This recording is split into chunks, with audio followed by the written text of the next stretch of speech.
oversees growing concerns of the United States-Iran proxy war in Yemen. Iran now deploying warships to the Gulf of Aden, one of the most important shipping routes in the world.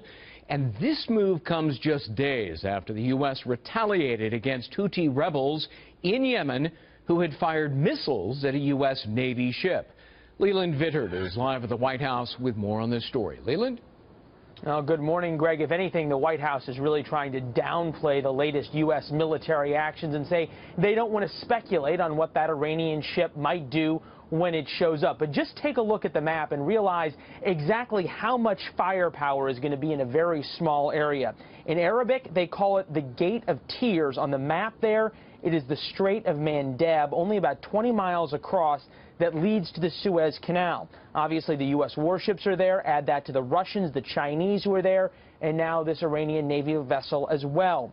The Iranians' move comes just a few hours after U.S. missiles took out radar sites that guided missile attacks on U.S. Navy ships in those same waters. Those missile sites are controlled by the Iranian-backed Houthi rebels. Now, of course, comes the question of what exactly happens on the high seas there once the Iranians show up, Greg.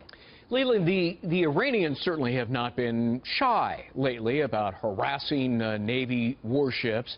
So what's the Pentagon saying about the rules of engagement?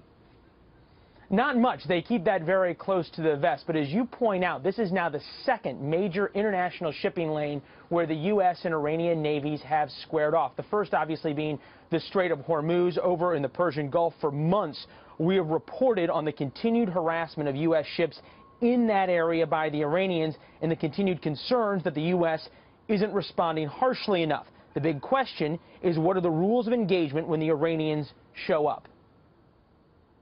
Those who might threaten U.S. forces should recognize that we will not tolerate threats to our people.